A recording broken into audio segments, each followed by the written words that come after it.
नमस्कार, स्वागत है। आप देख रहे हैं छत्तीसगढ़िया न्यूज। वक्त हो चुका है छत्तीसगढ़ के दिन भर की खबरों को जानने का। आइए डालते हैं खबरों पर नजर फटाफट अंदाज में।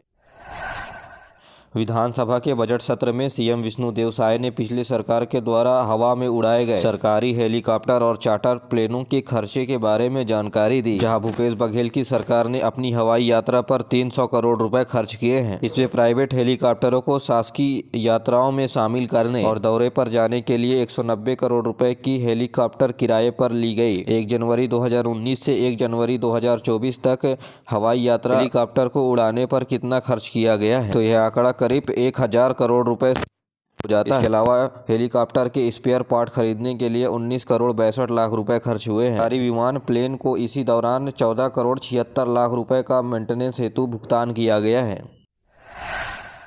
छत्तीसगढ़ के 20,000 गाँव में 24 घंटे गुजारेंगे भाजपा नेता, सांसद, मंत्री, विधायक। कहेंगे गांव चलो। लोकसभा के लिए माहौल बनाने के लिए भाजपा का बड़ा अभियान। 7 फरवरी से 11 फरवरी तक गांव चलो अभियान चलाएगी भाजपा सरकार। गांव चलो अभियान के तहत प्रदेश के 20,000 गाँव में भाजपा कार्यकर्ता जाएंगे। यहाँ सीएम साय जशपुर में दौरा करेंगे, तो वहीं प्रदेश अध्यक्ष किरणदेव रायपुर ग्रामीण क्षेत्र में अभियान करेंगे। और विधायक, सांसद गाँव-गाँव में जाकर लोगों को भारतीय जनता पार्टी सरकार की योजनाओं के बारे में बताएंगे। पूरे देश में यह अभियान 4 फरवरी से ही शुरू हो गई है, लेकिन छत्तीसगढ़ में 7 फरवरी से अगले 4 दिनों तक यह अभियान चलाया जाएगा। आपको बता दें कि अप्रैल और मई महीने में लोकसभा चुनाव होने वाले हैं। इससे पहले भारतीय जनता पार्टी अपने पक्ष में चुनावी माहौल बनाना चाहती है।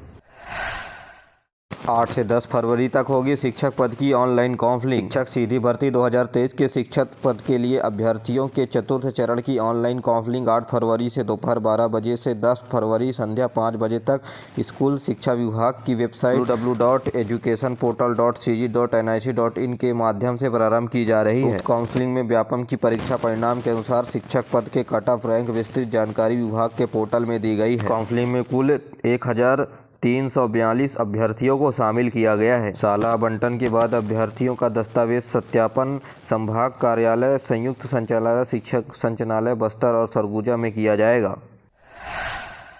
सदन में हंगामा। विधानसभा के बजट सत्र में राज्य सरकार ने मांगा पीडीएस में 216 करोड़ रुपए की गड़बड़ी, अब विधायक दल करेगा जांच। कांग्रेस सरकार के पिछले कार्यकाल में खाद्य विभाग के द्वारा 216 करोड़ रुपए की गड़बड़ी भारतीय जनता पार्टी के नए मंत्री दयालदास बघेल के द्वारा पाया गया है। इसकी जांच अब विधायक दल के माध्यम से की जाने की घोषणा बृजमोहन अग्रवाल ने की है। 216 करोड़ रुपए का चावल स्टॉक में कम पाया गया है। बजट स्टॉक के दुरुपयोग और अनियमितता करने वाले 277 दुकानों को निलंबित कर दिया गया है। 181 दुकानों को निरस्त किया गया है, तो वहीं 24 दुकान संचालकों के खिलाफ FIR दर्ज की गई है। धर्मलाल कौशिक ने कहा कि पूर्व खाद्य मंत्री ने जवाब दिया कि 24 मार्च 2024 तक स्टॉक परीक्षण का रिपोर्ट पेश किया जाएगा। शुष्क हवा के कारण बदल रहा है मौसम। रायपुर समेत पूरे प्रदेश में गर्मी बढ़ी। अगले 3 दिनों में गिरेगा रात का पारा। मौसम वैज्ञानिकों का कहना है कि प्रदेश की हवा अब गर्म हो रही है। लगातार तापमान में वृद्धि हो रही है। अगले 3 दिनों में रात का तापमान में कमी आने के साथ गर्मी होने की भी संभावनाएं हैं। पिछले 2-3 दिनों में दिन और रात के तापमान में तेजी से वृद्धि हुई है। जहाँ रात का तापमान 14 डिग्री सेल्सियस तो वहीं दिन का तापमान 32 डिग्री सेल्सियस तक पहुँच गया है। खाद्य मंत्री दयालदास बघेल ने कहा कि किसानों को जल्द मिलेगी धान खरीदी के अंतर की राशि। अनुपूरक बजट में 12,000 करोड़ रुपए का प्रावधान किसानों के लिए किया गया है। भाजपा सरकार बनते ही 3100 रुपये प्रति क्विंटल की दर से धान खरीदने का वादा किया था, लेकिन भुगतान सरकार के द्वारा अभी कम की गई है। इस बचे हुए राशि को बजट के बाद किसानों के खाते में डाला जाएगा। न्यूनतम समर्थन मूल्य पर राज्य में इस साल 145 लाख मीट्रिक टन धान की खरीदी हुई है। में बिजली विभाग के द्वारा लगाए जाएंगे स्मार्ट मीटर। सभी के घरों में बिजली पाने के लिए मोबाइल जैसे रिचार्ज करना पड़ेगा मीटर को। या उन लोगों के लिए अब समस्या बढ़ने वाली है जिन्होंने घर का बिजली बिल भुगतान नहीं किया है। दरअसल पायलट प्रोजेक्ट के तहत अब छत्तीसगढ़ के 60,000 घरों में स्मार्ट मीटर लगाए जाएंगे, जो मोबाइल की तरह रिचार्ज करने पर ही चालू होंगे।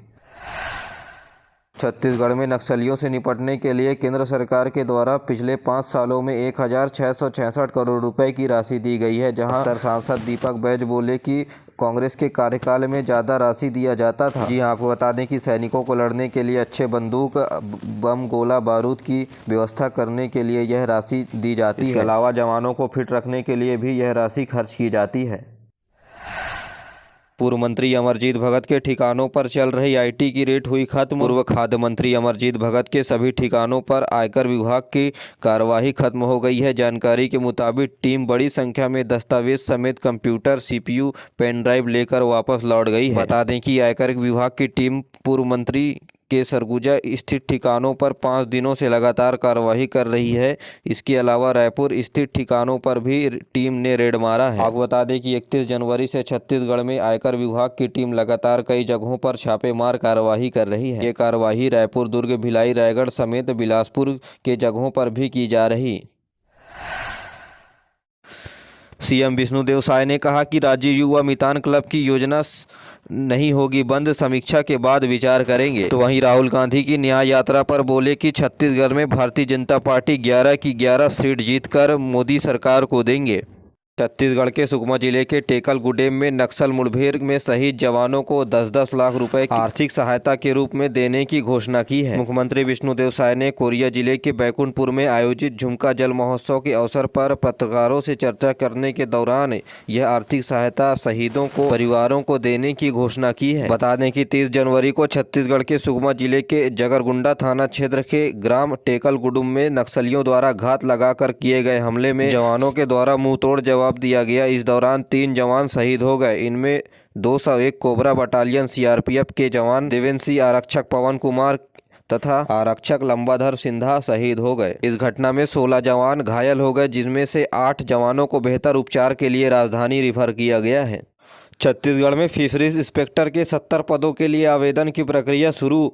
छत्तीसगढ़ व्यापम ने जारी किया नोटिफिकेशन, 22 फरवरी अंतिम तारीख। जी हां, छत्तीसगढ़ मछली पालन विभाग ने मत्स्य निरीक्षण के 70 पदों पर व्यापम ने गुरुवार से ऑनलाइन की आवेदन की प्रक्रिया शुरू कर दी है। छत्तीसगढ़ व्यावसायिक परीक्षा के वेबसाइट पर अभ्यर्थी निःशुल्क 1 फरवरी से 22 फरवरी तक आवेदन कर सकते हैं। आवेदन के त्रुटि सुधारने की तारीख 23 से 25 फरवरी निर्धारित की गई है। मत्स्य निरीक्षण के 70 पदों में अनारक्षित यानी जनरल कैटेगरी के 29, अनुसूचित जाति के 8, अनुसूचित जनजाति के 23 पद, तो वहीं अन्य पिछड़ा वर्ग के 10 पद शामिल हैं। छत्तीसगढ़ में फिर हुआ गैंगरेप, 5 दरिंदों ने किशोरी के साथ किया सामूहिक दुष्कर्म, नाबालिग समेत 4 हुए गिरफ्तार। जी हां, छत्तीसगढ़ में एक बार फिर शर्मसार कर देने वाली घटना सामने आई है। जसपुर जिले के बाद अब अंबिकापुर के कोतवाली थाना क्षेत्र में 5 दरिंदों ने किशोरी से गैंगरेप की घटना को अंजाम दिया। पुलिस ने मामला दर्ज कर 2 नाबालिग समेत 4 आरोपियों को गिरफ्तार कर लिया है। इस समारोह में शामिल होने के लिए गई किशोरी के साथ किशोरी को आरोपियों ने घर छोड़ने के बहाने जंगल की तरफ ले गए, जहां किशोरियों के साथ सामूहिक दुष्कर्म किया। 2 नाबालिग सहित 4 लोगों को गिरफ्तार किया गया है। एक आरोपी फरार है,